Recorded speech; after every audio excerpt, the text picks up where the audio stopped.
দর্শক, কথা আছে শয়তানের মুনাফিকি এবং শয়তানি বেশি দিন চলে না। সেটা খুব স্বল্প সময়ের ভিতরেই পতন হয়।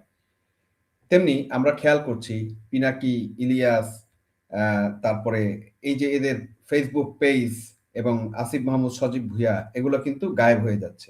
মানে চারিদিক থেকে কিন্তু তাদের সময় বা দুনিয়া কিন্তু ছোট হয়ে আসছে। তেমনি আরেক মুনাফিক, আরেক শয়তান, সেটা হচ্ছে কর্নেল মোস্তাফিজ।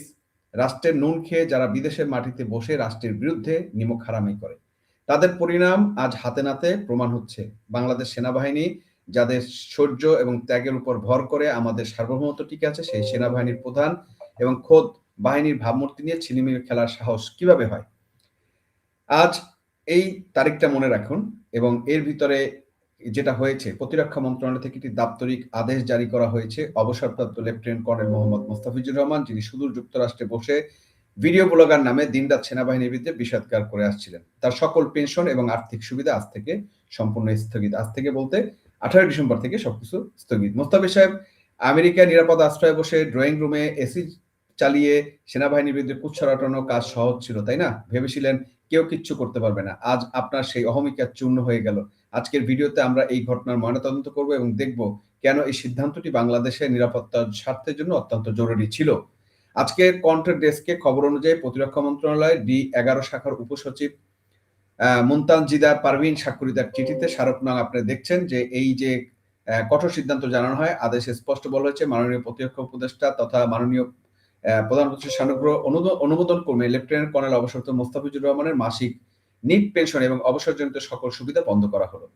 কারণ এই ব্যক্তিটি সেনাবাহিনীর মতো একটি স্পর্শকাতর প্রতিষ্ঠানের চেইন অফ কমান্ডকে প্রশ্নবিদ্ধ করার চেষ্টা করেছেন। তিনি সেনাপ্রধানকে লক্ষ্য করে এমন সব শব্দ ব্যবহার করেছেন যা কোনো সুস্থ মস্তিষ্কে সামরিক কর্মকর্তা তো দূরে কথা, সাধারণ চেতনার নাগরিকও করতে পারে না। তিনি শুধু একজন ব্যক্তিকে আক্রমণ করেননি, তিনি আক্রমণ করেছেন বাংলাদেশের জাতীয় সংহতির প্রতীককে। আপনারা জানেন যে এর মাধ্যমে সেনাবাহিনীরও কিন্তু অনেকগুলো অপরাধ আছে এবং সেনাবাহিনী অলরেডি চকিদার বাহিনী হয়ে গেছে। এই লোকগুলো আরো তাদেরকে সেই কাজটা করেছে। মোস্তাফিজ সাহেব কি করতেন? তিনি ভিডিও ব্লগের নাম দিয়ে ডিজিটাল প্রোপাগান্ডা চালাতেন। তিনি জানতেন সেনাবাহিনীর ভিতরে একটা বিশৃঙ্খলা তৈরি করতে পারলে তার বিদেশি প্রভুরা খুশি হবে।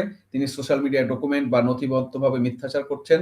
সেনাবাহিনী এখন আগের চেয়ে অনেক বেশি ডিজিটালি সচেতন। প্রতিটি ভিডিও, প্রতিটি লাইভ সেকশন ট্র্যাক করা হয়েছে। আপনি বিদেশের মাটিতে বসে ডলার কামাবেন আর দেশের টাকার পেনশন তুলবেন, আবার সেই দেশের সেনাবাহিনীর গায়ে কাদা ছুড়বেন। এসব ডাবল স্ট্যান্ডার্ড চিন্তা বা দ্বিচারিতা বাংলাদেশে চলবে না। আপনি মনে করেছেন আপনার ইউটিউব ভিড় বাড়ছে, মনে করছেন যে আপনি হিরো হয়ে যাচ্ছেন। না, আপনি আসলে দেশের সার্বভৌমত্বের উপর আঘাত করছেন। সেটা অনেক দিন ধরে বেশ সেই শেখ হাসিনার আমল থেকে করে যাচ্ছেন। সেনাবাহিনী আমাদের গর্ব ছিল আরকি একসময়। যদি এখনো আমরা বলতে হবে দেশের স্বার্থে।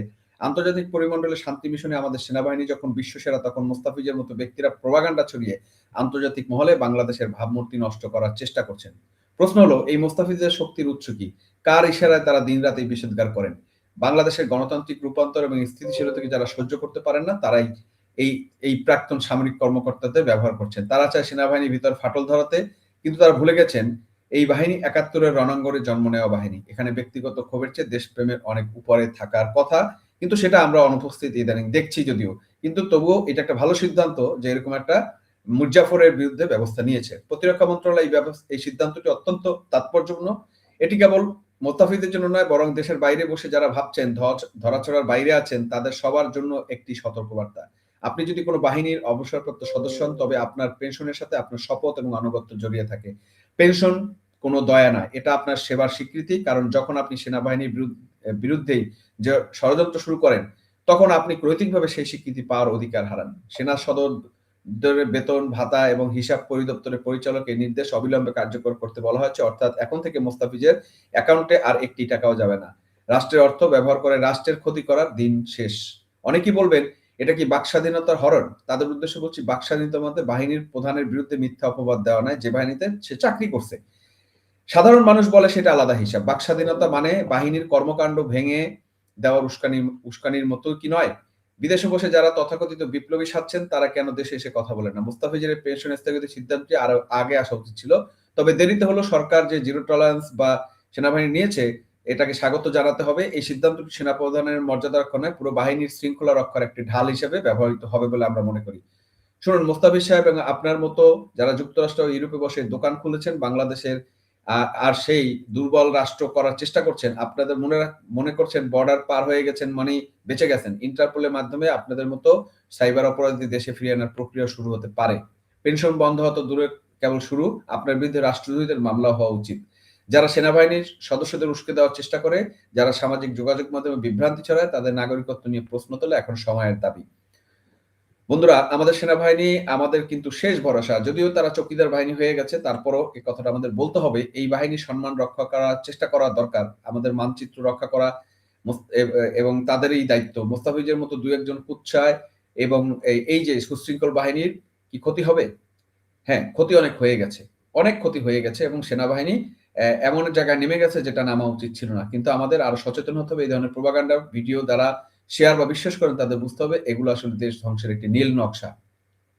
লেফটেন্যান্ট কর্নেল মোস্তাফিজুর রহমানের এই পরিণতি দেখে অন্যদের শিক্ষা নেওয়া উচিত। রাষ্ট্রের সাথে বেইমানি করে কেউ শান্তিতে থাকতে পারে না। আপনারা কি মনে করেন এই সিদ্ধান্ত সঠিক? নাকি আরো কঠিন ব্যবস্থা দরকার ছিল? আপনার মূল্যবান মতামত দিবেন। ভিডিওটি শেয়ার করে সবাইকে জানিয়ে দিন বেঈমানদের ঠাঁই বাংলাদেশে হবে না এবং একদিন তাদের শিক্ষা হবেই। এটাই হোক এর চরম বাস্তবতা এবং সর্বশেষে বাংলাদেশের বিজয় হোক এবং রাজাকার মুক্ত, এই জঙ্গি মুক্ত বাংলাদেশ তৈরি হোক এবং এইসব দেশের শত্রু মুক্ত বাংলাদেশ তৈরি হোক, সেই আশা ব্যক্ত করে আজকের মতো এখানে রাখছি। দেখা হবে পরবর্তী ভিডিও। ধন্যবাদ। সবাই ভালো থাকবেন।